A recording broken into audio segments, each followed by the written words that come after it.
It's, hey, listen, take your right foot, go around your left. Take your left foot, come around your right, take your right and go around your left on the finish, okay?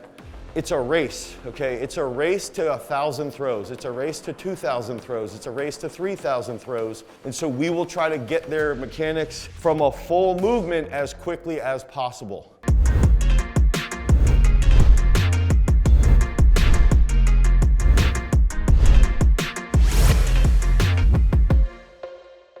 Please welcome Dane.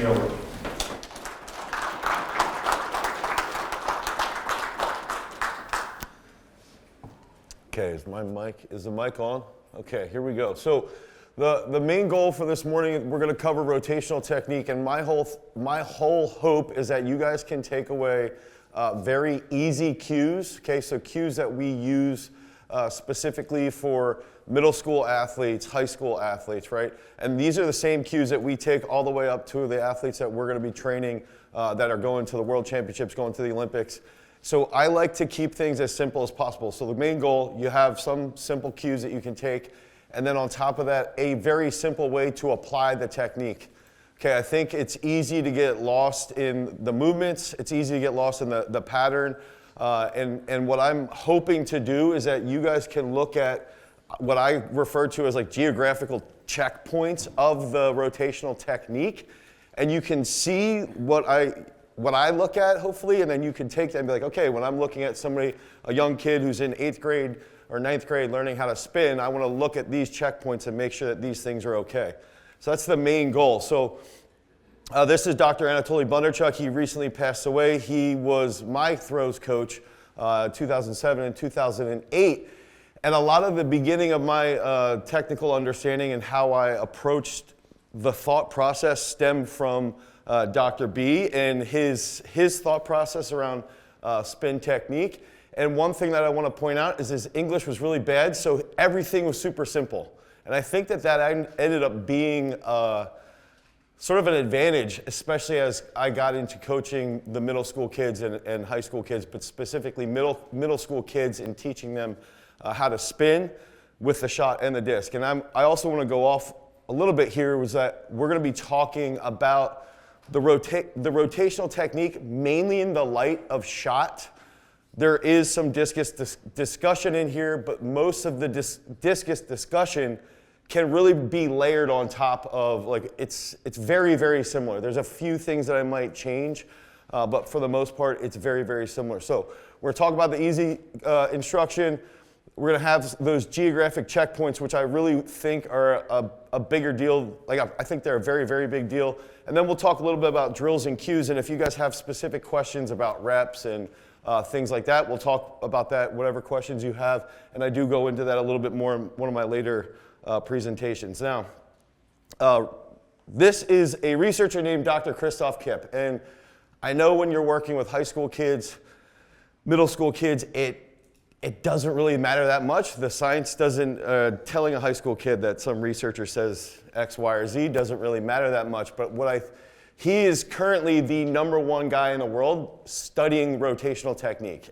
One of the few guys in the world studying rotational technique. And so essentially, he breaks it down into angular momentum and linear momentum. And what we have here is just like a real simple graphic that we use at Throws U. And this is rooted in our simple process of application, which is, if we have a right-handed thrower, we will always say, and please write this down, is the right foot comes around the left foot, okay? So the right foot comes around the left foot comes around the right shoulder, the right goes around the left, okay? So when I'm teaching a middle school kid how to spin, we will literally just say, look, I want you to think about your right side goes around your left, and it has to go around your left. I want your left to come around your right. I want your right to go around your left.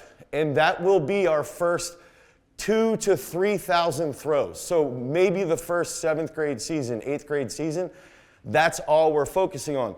Now, what does that have to do with Kristoff Kip? Essentially, if we go back to angular momentum and linear momentum, angular momentum gets established here out of the back by your left arm and your right leg, okay?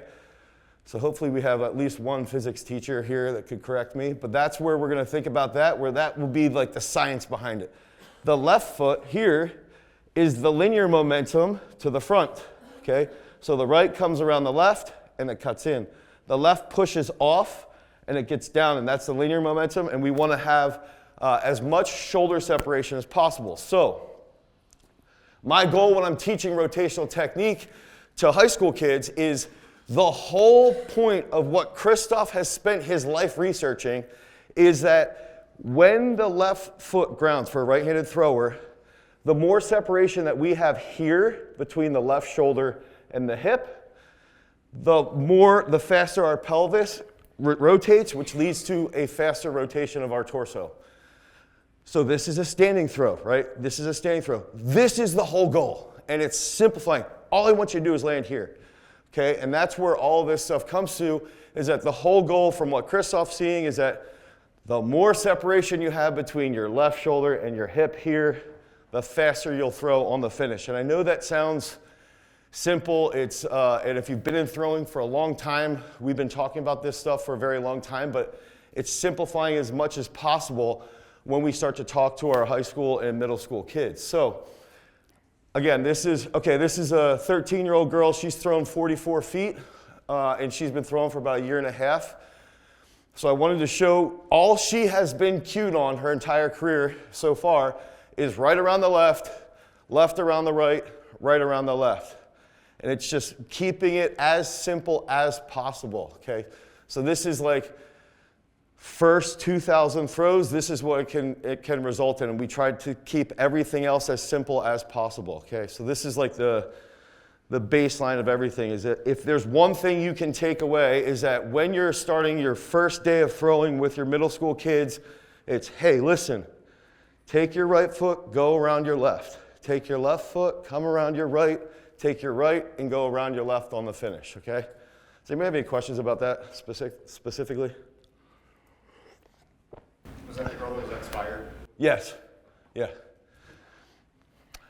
I have a little bold predictions of her. She's also extremely gifted and talented and just quiet and just does everything, but her technique's pretty good, okay? So now, from a research perspective, we've got the way that they break down literally in the data, in the science is you have preparation, okay? So this is preparation, you're just here.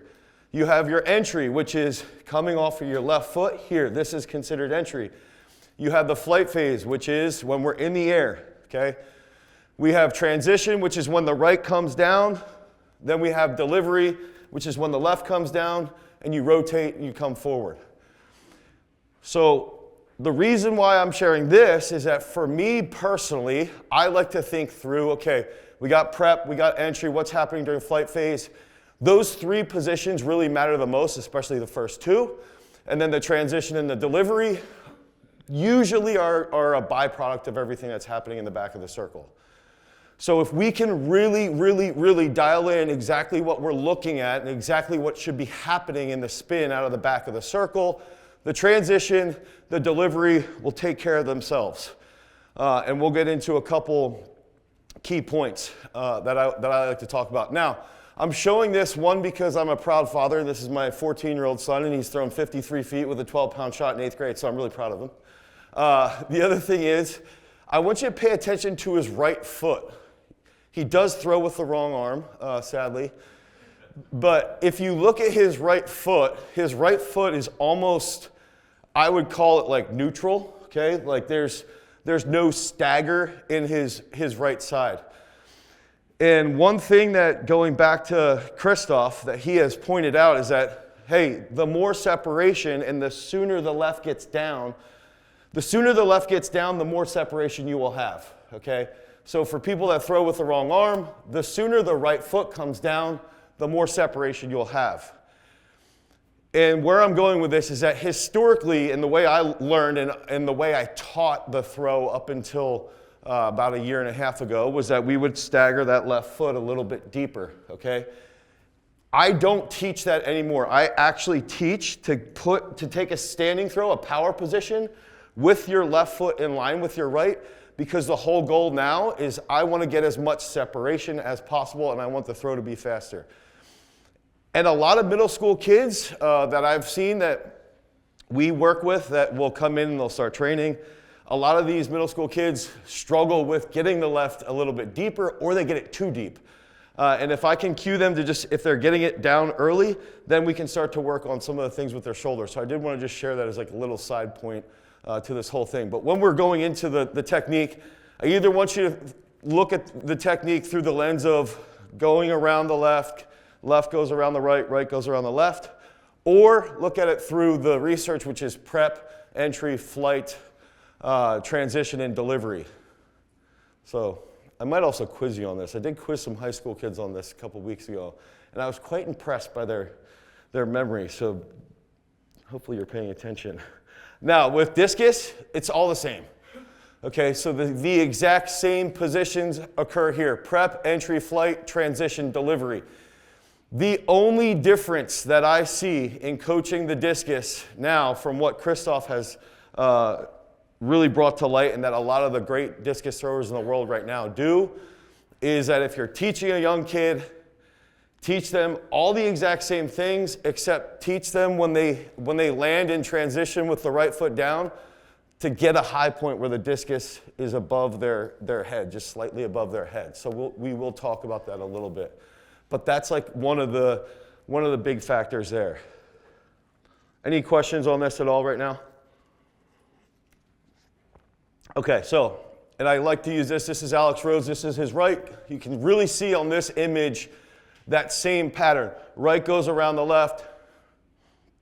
Left comes around, and if you notice in Alex, his left comes up. It's still coming around. His knee comes around. Left lands very soon. And if you remember back to my son Lincoln, his right foot, look at Alex's left foot. It's pretty similar, where it's almost blocking off his right side.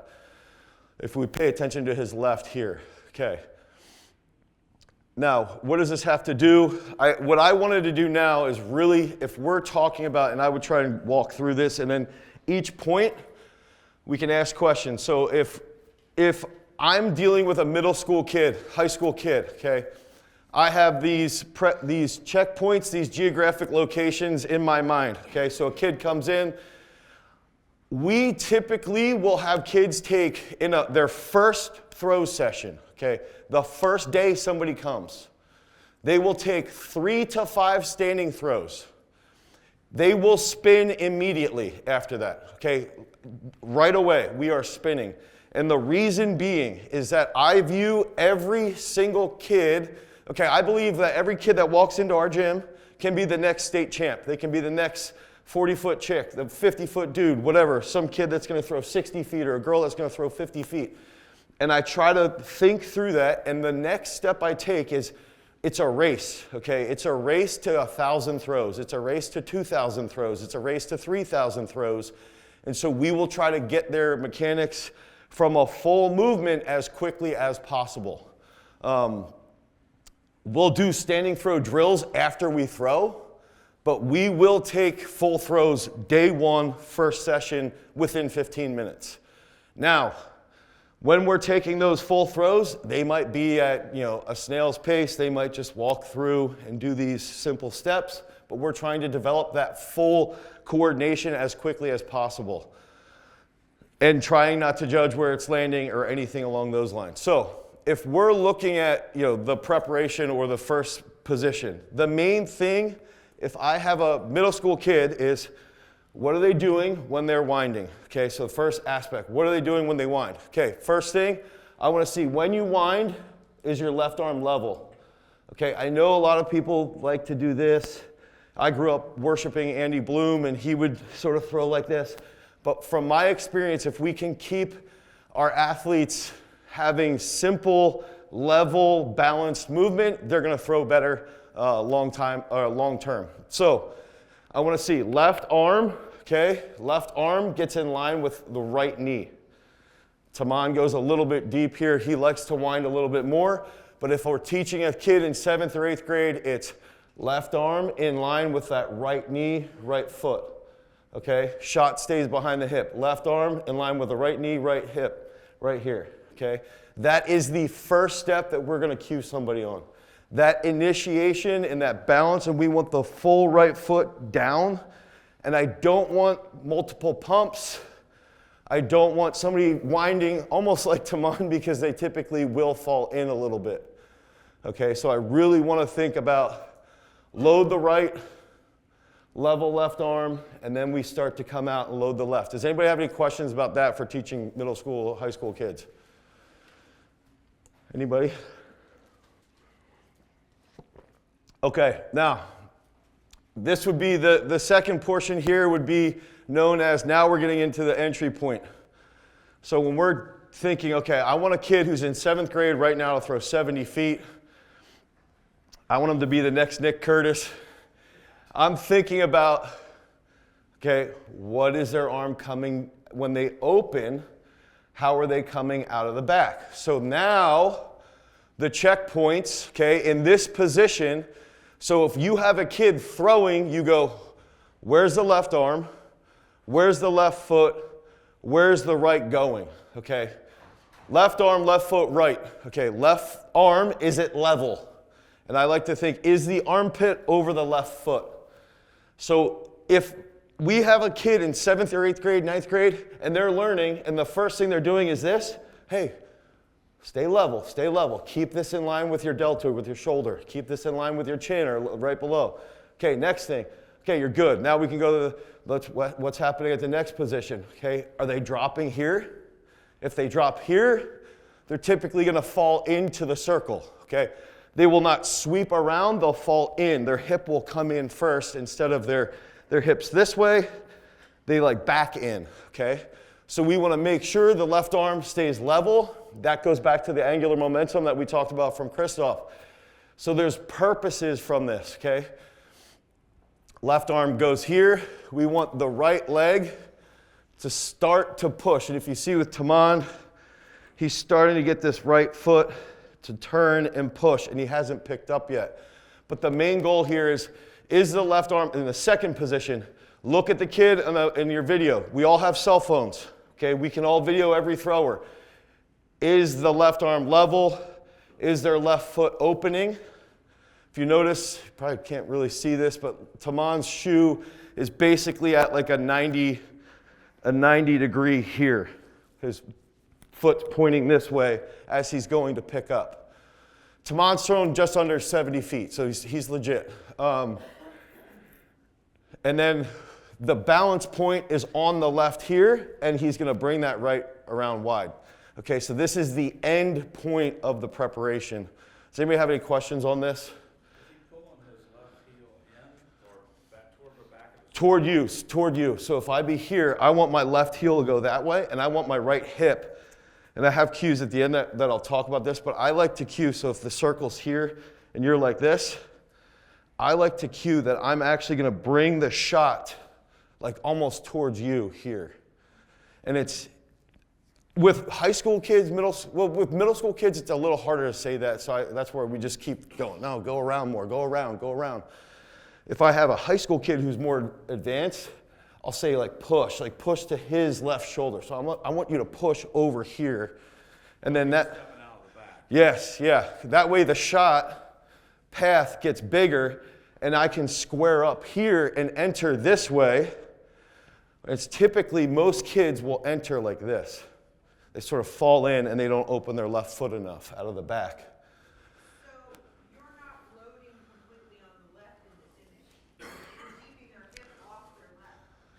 You mean, what?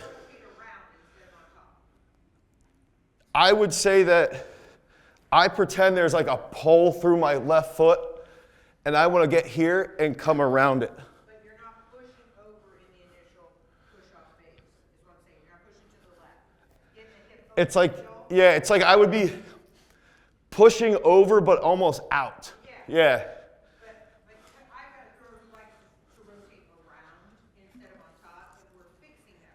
Because that's taking him from throwing 48 feet to 58 feet.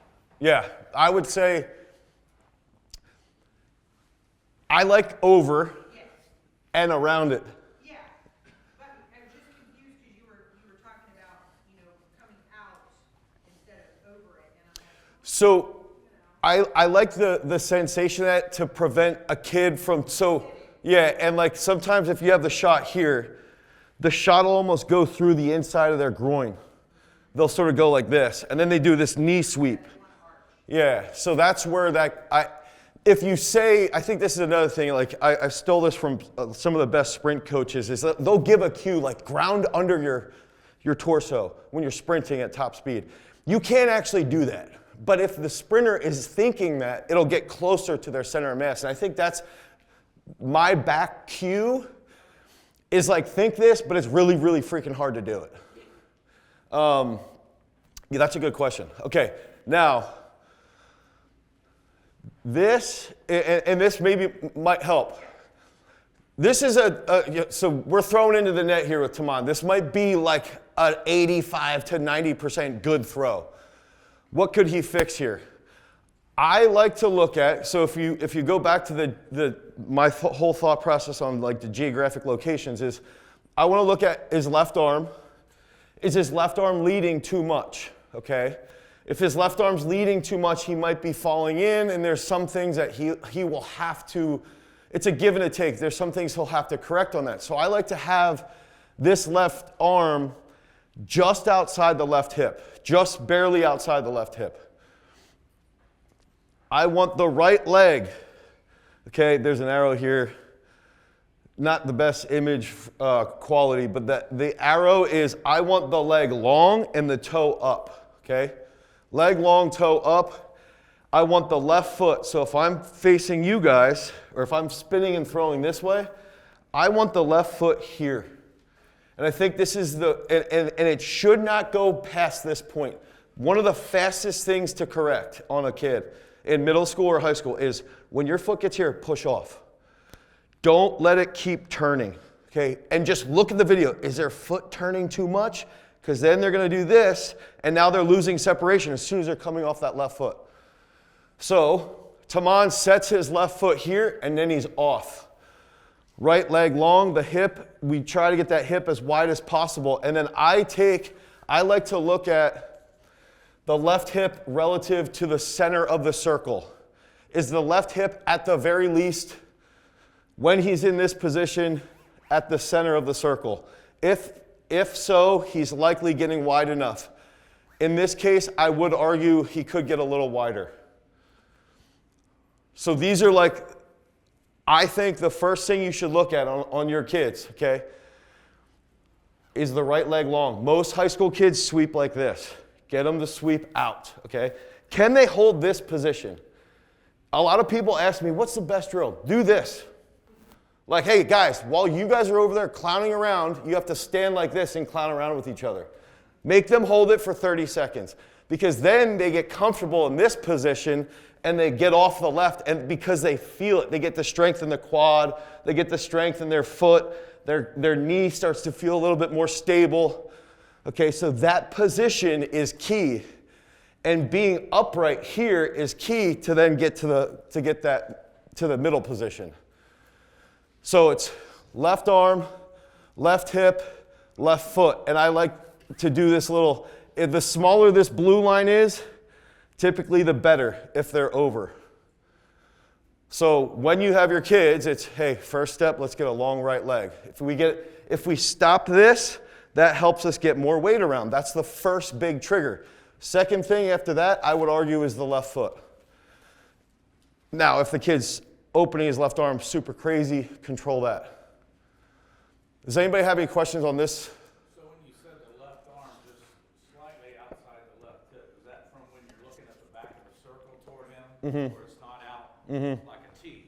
Yeah, so if I'm facing you, if I did this, like this, I would argue most kids that's bad.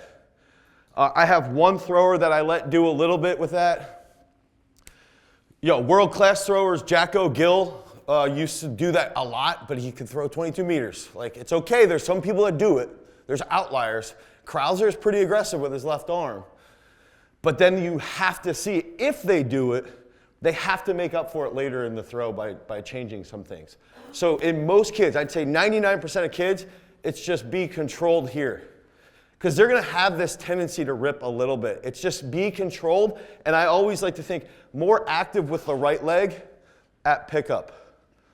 And you pick up when that left foot gets to that 90, pick up, more active right leg around.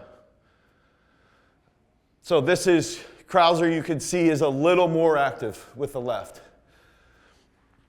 But where's his left foot? This is, the center of the sector. Right leg long. Toe could be maybe you could argue a hair higher. If you watch Joe, Joe's a bit more upright with the toe. The easiest thing for kids, okay, is to take pictures like this and be like, look at the left foot. Keep it here. Don't go further. Keep it here. Like, wide around. Get off. Push off. Okay, so it's like taking those and be like, your left foot, I just want you to come off right here, but you got to do it by coming around that left. And then, this, if we had the drawing here, you could see his hip is pretty close to his left foot. Does that make sense out of the back? Okay, now in the middle, this is a great position from Taman, except for one thing. If I'm looking at the transition, okay, so the transition is when the right comes down. The first thing I like to look at is where is the left leg when his right grounds? Okay, if you look at somebody like Sarah Mitten, when she grounds in the middle, her left leg is past her right foot because she's that fast, okay? So you'll see some throwers are so good off of the left that they're in the air and their right foot will ground just like Taman's, but the left foot's past. Kovacs is like that as well. Left foot is freaking fast. So I want to see where's the left foot and the left knee. I don't want the left knee super wide. I don't want it kissing. I want it sort of like that 6 to 8 inch mark, okay? I want a little bend in the right, so I want everything stacked where you go left shoulder, right shoulder, all on top of that right foot. If that's happening, that's telling me that he was balanced out of the back. If he's falling, if that arrow in the middle is this way, that tells me he shifted backwards out of the back of the circle. So this position might look like this, where they're falling forward like that. And trying to fix this is worthless if we don't fix the entry out of the back, which is why most problems are solved by literally coming off the left better. So in this case, Taman is stacked on his right, left arm. His left arm would be, he likes to wrap here. A lot of some throwers, if you fall a little bit, you have to go with a lower left. Krauser might wrap across a little more. I like to think this is also almost how Joe Kovacs does his left. So I like this or slightly lower. Now this is where it gets pretty nuanced, and I think most high school kids, we should just be focusing on the back. But it's basically, where's the left arm, where's the right foot, where's the left knee? Is the left side going around the right? Okay, so that's a really good question. I think the wider you come out of the back, okay, you will see this between, if I was, let's say this is at 12 o'clock, and three? So let's say, we'll call it 3. I would say between 3 and 12. Some people do this, and they bring their foot up. And it's like, no, I want it to go wide and get that freaking thing down. There's no more like jump up. That's a waste. When we go up, we're losing momentum across the circle. So it's like around, down, and I want the foot between 3, usually 3 to 2. Darrell Hill, when he was throwing, would be closer to 12, but I would argue he almost like forced a pre-turn. I don't think you need to force a pre-turn. I think it's all going to be based around what your right leg's doing out of the back. That's a good question, though. So you're saying right down or round and down to the right foot. Yeah, and while that right, so if I go back to this drill, this position, right? Hold it. Now I want to think sweep push, and that's the hardest part. Is like hold the left foot, cut push at the same time, Cut, push, hold. Cut the right, push off the left. Now, the left foot, you can see with Taman, he's a little bit late with the left. I would say that Taman's left is a more traditional left foot. Right now, I'm like, yo, Taman's not as talented as some of these other dudes, like Joe, Krauser, Peyton, Chuck. If we get his left foot down, we're going to get more out of it earlier, if we get his left foot down earlier. So when he grounds, he sort of shifts a little bit this way. So that's like one area. If I see this, and if you remember when I talked about his back position, I was like, he could be a little more around. If we go back to right here, this one. I said, if we make that blue line a little smaller by getting around more, his left foot would be down faster here. So that's where working on the left out of the back will help that. I like his right arm, or his left arm here. I want to see the shot. When the left comes down, I want the shot back behind the right foot, just like when you teach a standing throw. You know, we all teach a standing throw here, okay, right? You rotate and go forward. So when we land at the front, I want the shot behind my right foot. I don't want the shot here when we're doing a full throw. But if we're falling out of the back, that's what will happen. So we want to see, is the shot, when I'm looking at a video of a high school kid or a middle schooler, is the shot over the right foot or behind the right foot? Is that elbow back, right? Is the left arm here? Now we have better separation from the hip. Where's his left foot grounding? Does anybody have any questions on this? On this position here? Are you aiming left foot right at the center of the toe board or a little left to center? I like to think, like, actually intentionally put it down in the middle. And usually that'll help the direction out of the back. Gliders, which I'll talk about later, I'm like, yo, you got to get that freaking thing down in the middle. And there is no way, if that moves at all to the left, you're screwed. So it's like, put it here. And when you tell kids, the video of Loveland, I can be like, no, I just want your left foot there. And she'll be like, okay. And she literally is just thinking, okay, how do I do this and get it there? And they can solve that problem. But the more I talk, the more I ruin it, right? So it's like, just let it happen and be like, no, your left was a little late. Maybe you could go a little wider out of the back and that'll come down sooner in the middle of the toe board. And then they start to piece those two, this geographic spot with this one, and then they get it together. How does that affect, if they get it down in the middle, if they're doing like a non-reverse throw, does that affect that? I think in that case, it's like their shoulders will square up. And so that question is, so I coach, I'll tell a quick story. I have an athlete, her name's Yaime Perez, okay? So she's an Olympic bronze medalist, she's a world champion, she's got the 9th furthest throw in the history of the world. She's a dog.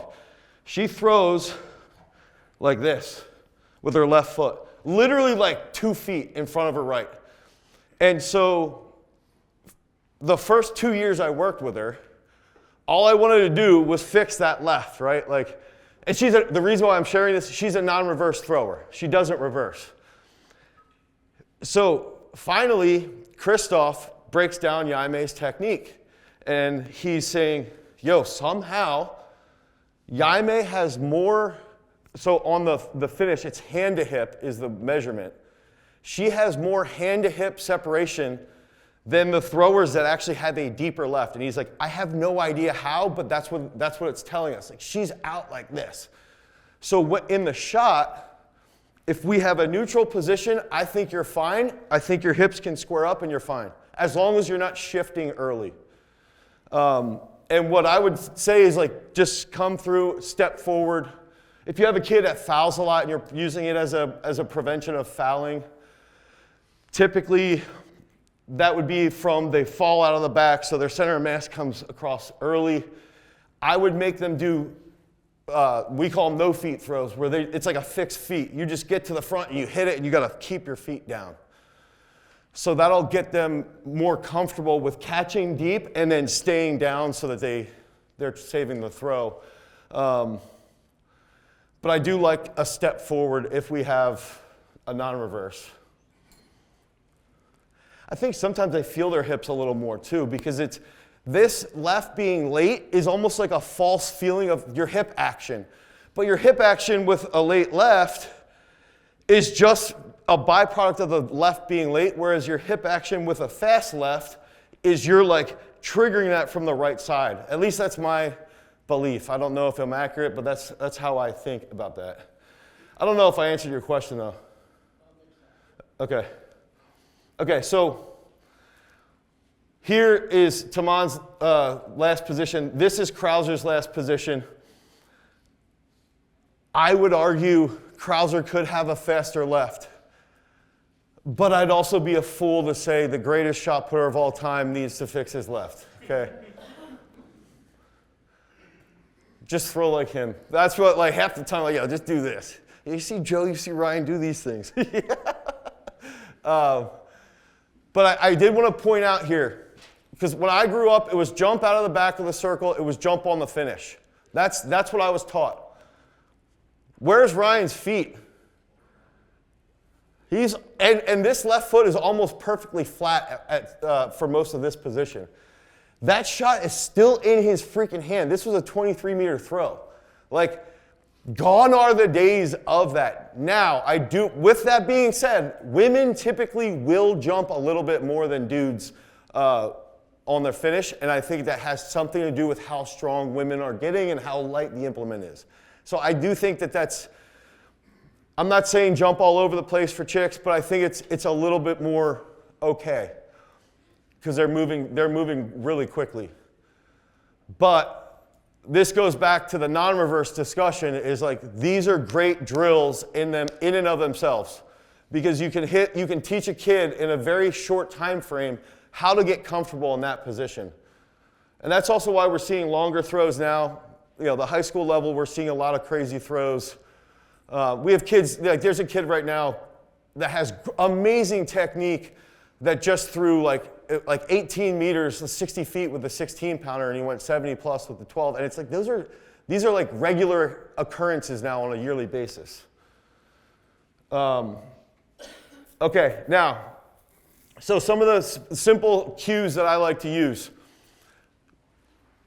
I really, really hammer home, right goes around the left goes around the right goes around the left, okay? Some of the other simple ones I'll use. Look, it's like a zipper. Think about this. Zip, and then you go, okay? It's slow, slow, slow. Go when you get off the left. Everything can be slow. If you watch Krauser, people are like, man, he looks like he's going slow. He does look like he's going slow because he's establishing all this momentum out of the back to get super wide, and then it's boom, then he's going. So make it sound like a zipper. Actually, side note here. So this is Sarah at the Diamond League final. This throw was an absolute nuke, okay? However, notice she's sort of shifting this way, and she ended up fouling it over on the right side. That throw was a good example of like a little bit of a fall in from her out of the back. That was just a little side thing. Open to the inside foot. Open to the inside of the left foot. Okay, so if I'm here, open to the inside of your left foot. Open the left foot, get wide right.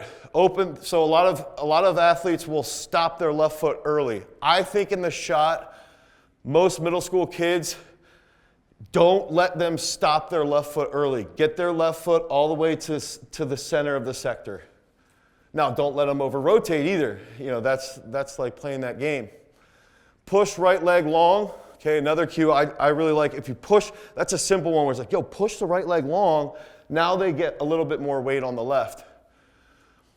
Push off the left, bring your knees together. If you see somebody who's setting up really well out of the back, but their left leg is still late, look at their knees. If their knees look like Adam Nelson's used to, where they're super wide, dude was a dog, but he had a really unique technique, bring the knees together. That's an easy cue to speed everything up. I like to also think where you go, so you would go open, hold, open, okay, from the left side. And then a good one if you're in a comp and you need a little more juice to win a state title. It's like, yo, push your right shoulder a little more forward. Tag that right shoulder a little bit more. Does anybody have any questions on that specifically? Because I'm going to talk quickly about the discus and then take as many questions as you guys would have further. Oh shoot, this is my my drills video. Let's just we'll go to the next one, and then I'll demonstrate the. I don't know why it's not playing. I'll demonstrate the drills. Okay. Open the left level. Okay, so this would be where I'm thinking about. For discus, everything's the same. You know, to recap. You open the left level, left arm. What are we pushing wide around the left? What goes wide around the left? Somebody raise their hand. Or just shout out. Right leg, yes. Great job. Tempo, okay, slow build. What are we, if we're sweeping here, what are we pushing off of? Anybody? Left leg, yeah, there we go. So sweep, push, sweep, push. Now, the big difference here, and if you remember, if you can visualize Alex's throw, let's just go back. Watch his right hand. Okay, watch his right hand there. Notice as he's coming off the left, it goes like this. Okay, watch his right hand. Boom. So what Kristoff's seen now is there's this thing with guys like Alex, Daniel Stahl does this, Alekna does this, where as they're coming off, the discus comes up and they get a high point. So the high point creates more range of motion. It makes the pattern longer, okay? But then they get this high point, and as the left comes down, they're actually like hitting it and accelerating. They actually are putting energy on it as it's coming down. So some easy things for high school kids, and it's an advanced thought, but as they come up, it's like, put the discus up the right sector, and they'll feel this big stretch. They'll feel it in their pec. And it takes a little bit of time for them to learn the timing of it. But if you have a kid that tends to over-rotate, when they start to think about the high point in the discus, there's two things that happen. When they start to think about the high point on the right sector, they stop over-rotating. Then when they start to throw their shot, they start to get here, and they'll have, from the shot, they'll almost have that hip. They enter a little bit better as well because they're using almost the exact same cue in the shot. That's from my experience, at least. I do think high school kids are able to implement the high point. I don't know why this is not. There we go. Okay. So high point. So this is just off of Alex. This is when he just got third at World Champs this past year. This circle was super wet. Look where his right foot comes down. And his high point is starting to come down. He hit the high point right here. High point. And when we hit the high point, a little bit of a rewrap. So I'd be high point, rewrap with the left arm, just like we would try to teach that in the discus, or in the shot, sorry. And then you wrap, so you rewrap, and then hold on the finish. So you can see that discus is almost just above his head. That tension in the upper body really prevents kids from doing this, like bringing it in, which a lot of our high school kids do early on. Okay, so I know that was quick on the discus. We'll talk, anybody have questions on that? I want to cover this part quick and then go over some of the drills. There's no double pumping. Every coach in here, if I'm at an Ohio State meet and I see a double pumper, I'm going to be mad. No double pumps. Okay, none of that. No knee sweeps. So, I mean, this one's hard, but try to really get the kids to sweep with that right leg longer. Okay, open the left heel out of the back so that they're facing center of the circle, center of the sector. I'm going to beg you guys to try the neutral feet for the front of the circle. Long right leg on the sweep. Knees can come together. Chest balance when they ground in the middle. And then stay down on the finish. But these are essentially the form checks that I go through every single time. I'm just, as I'm watching a video, these things happening. Imprinted into my brain from watching too many throws videos while my wife's trying to talk to me late at night, and I'm just like, nah, I just gotta watch more throws videos. This is what I'm thinking about. And then are they staying down on the finish? Okay, does anybody have any questions around this? Yeah. 6 and 7 real quick, the knees together and check the balance up. Okay, so that would be, so there's two things here, and we could cover this almost with the drills too. I mentioned this is like one of my favorite drills, okay? So this would be chest is balanced here, chest is balanced here. Now, if I'm throwing, pretend I'm throwing that way, I'm trying to think of the best way to describe actually it would probably be better if I'm throwing this way to show you, okay? If I ground here and my left knee goes like this, so I want my right knee to be wide out of the back, but when my left's going to the front, I don't want my left knee out. I want my left knee to come closer here, in, down faster. So when I say knees together, that's what I mean. And it's like the transition position. Does that make sense? Okay. The feet neutral, when you're teaching the power position for a rotator, are you teaching them to have their feet neutral in the power position? All the way through like the wheel and the pole? And it makes it easier for me to teach now. Like when we get our middle schoolers come in, I'm like, okay, pretend I'm throwing that way. This is where we start the spin. And I go like this. I go, okay, this is a start. What do I look like right now? Okay, now that's the power. Look, you just did 2 positions. Okay, the start is here. The power position's here. It's almost the exact same. And then that makes it a little bit easier to get them to buy into that. And like, they don't know that I learned the left leg. They just do it. They're like, okay. So I think that's another concept is like, I had this like, oh, I don't know if I can teach this. This is not how I learned. Like, this is bad. And Kristoff's like, if that's bad, why does Yaime throw so far? Why does Alekna look blocked off? Why there's a lot of really good throwers that look that way, especially in the discus, but even in the shot. And it's like, okay. And if we go back and you look at Loveland is going to throw 50 feet before she's in 9th grade. She throws like that. And I'm not saying that's the end-all, be-all, but like this chick will probably at some point have the high school national record, and that's how she learned. So I think it's okay. From our experience, I think it's okay for middle schoolers. So right now, I'll say this. We have 3 8th graders. My son's thrown 61, and he's thrown 53 with the 12, and he throws that way.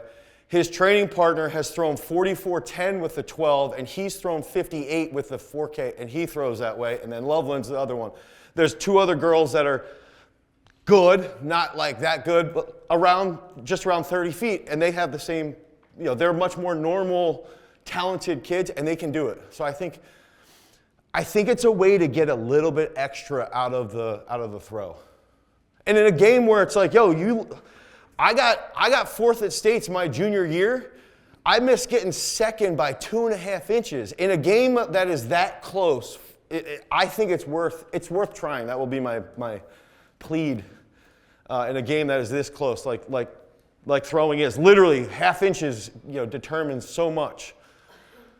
The drills, since the video wasn't playing, some of my favorite drills for shot are just going basic pickup here, and this is a hard one.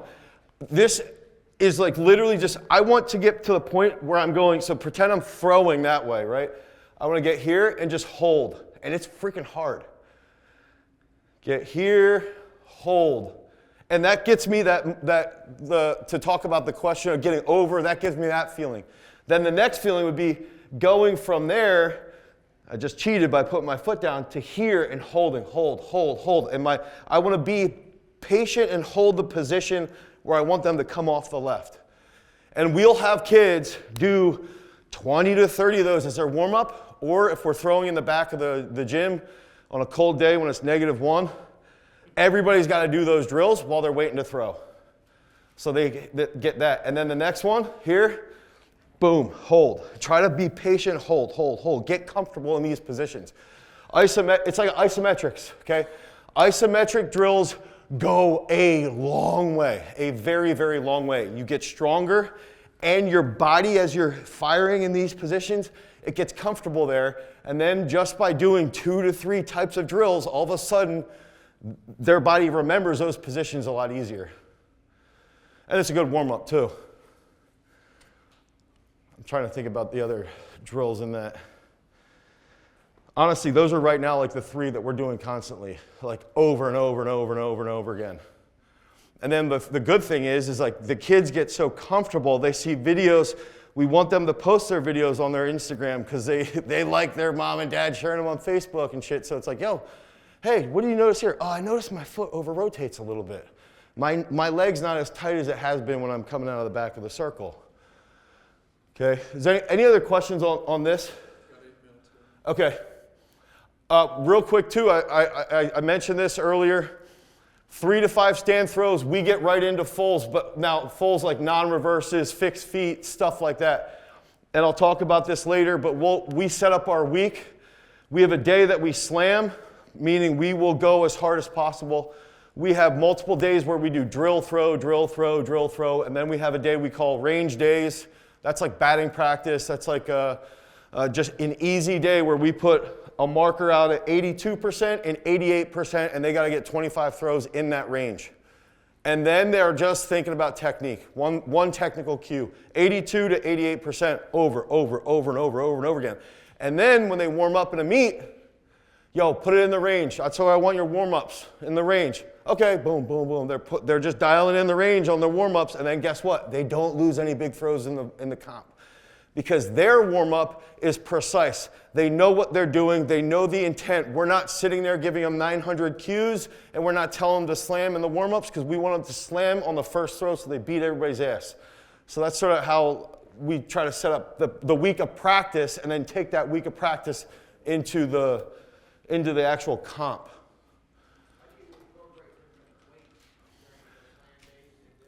So we're doing like a little experiment right now where the young kids, okay, so real quick, my background, I've always been like, I love heavy implements. I had a talk with Krauser's dad like 2 years ago about what he did with him. And so now the young kids are really just throwing like their competitive implement, because I had this thought that if Lincoln can throw, my son, if he can throw 70 feet with a 4K, I think his top end will be higher. And where I'm going with this is most of the middle school kids right now, we're just using the competitive or a light shot. Some of the kids that aren't as gifted coordination-wise will use like a 9 to a 10-pound shot because they throw a 4K in PA. We don't throw we throw an 8-pounder, I think. So we'll go, some of those athletes, we will use a heavier one. The high school level, if we have like a guy, let's say, they're throwing a 14 or a 16, we track their PRs with those implements, and they're hitting the range. So typically it'll be 10 to 12 throws, and it's off of their PR with that weight, not with the. So if they're throwing a 14, it's off of the PR with a 14. Sorry, I took too long to answer that, but that's how we'll base that. And then typically what we'll see is that if they're not fouling the range throws, right, and they're blasting out of the range, like they're struggling to keep it, there's 2 things that we do. One, I'll use the story where Krauser was trying to throw like 60 feet, so he would just drop it off as easy as possible. And then one year he was like, I want to throw 70 feet as easy as possible. So we literally are like telling them like, yo, just drop it even a little bit less. But then we also see that as an indicator that when that starts to happen, they're going to end up PRing typically in the next couple of comps because their technique gets so much more dialed in.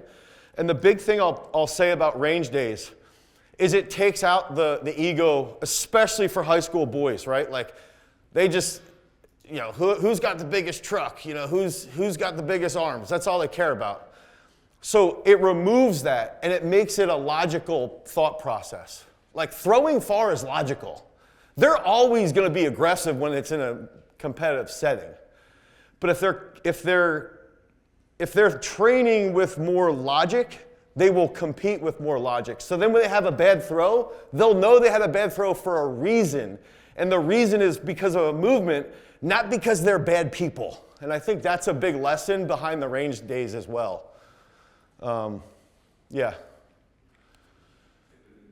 Any other questions on that setup? But we will do slam day, or range day, drill throws, and then once the season starts, we do mock meets once a week. And the mock meets we're measuring, and it's like blasting music, measuring, trying to bring the energy, and if they foul, they don't get measured. Well, unless it's like really far, then we'll like measure, like, okay, we'll tell you what it is. What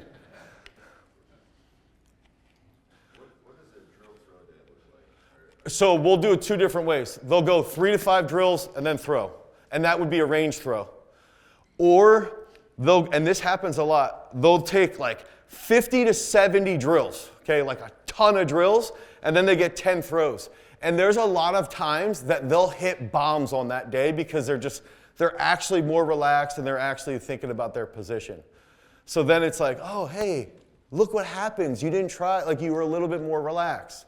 So it essentially comes back to what are the main drills.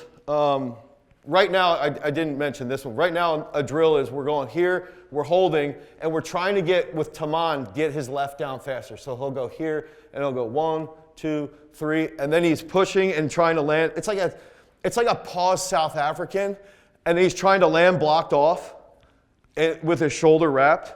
And so he's doing that, let's say 20 to 30 throws, or drills, and then he'll take 5 to 10 throws. Sometimes, though, the older guys don't want to throw afterwards. It just depends because they'll be like, I'm tired, I got my work done, I'm good. And they're lifting a little bit more right now. But the high school kids, they can do it, especially when you got a big group. I mean, every day could be a drill throw day with a high school group. If you've got 30 kids. So how do you manage like the 10 throws in a row after they do their drills? Like, do you have a group, like start your 70 drills and then a group that you... That would be throwing, yeah. And I think that's a big thing that's okay. It's like, this is how we do it in the perfect scenario. But it's also, if you got a group, you know, we got one circle, we have some shot, some discus, we might say, okay, 6 of them are going to throw, and they got like 12 to 15 minutes to throw. Everybody else is over here doing the drills. And then we'll have bands hooked up so that everybody's doing something the whole time. Somebody might be doing like ab stuff, the other group's doing the drills, and the other group's throwing. Well, now you got, that's a group of 20 kids, and everybody's doing something the whole time. And I think that's the big thing is that at the end of a week, our athletes might take, 400 plus reps. And then the cool part too then is when they're seeing it in the videos and stuff and they're looking at all these things, they start to visualize it more. And we'll have part of our training is literally writing down what you're thinking about. So when we go to a comp, like our high school kids have the same thing that we do when we go to the Olympics. When we go to the Olympics or the World Championships, it's what time are you waking up? When's your alarm set? What's your cue? What's the problem? What if this happens? How are you going to respond? We have a whole worksheet that I'm going to show you guys later. The high school kids get the same thing. And the whole point is like, if they're writing down their cue and they're thinking about what that looks like what's their problem, the cue fixes this problem, this is what it looks like. They're writing it down, and as they write it down, there's something called mirror neurons. You're writing it down, you're visualizing it, and that also improves the technique. So that's something else you could do in a big group. Okay, I'll see you guys later.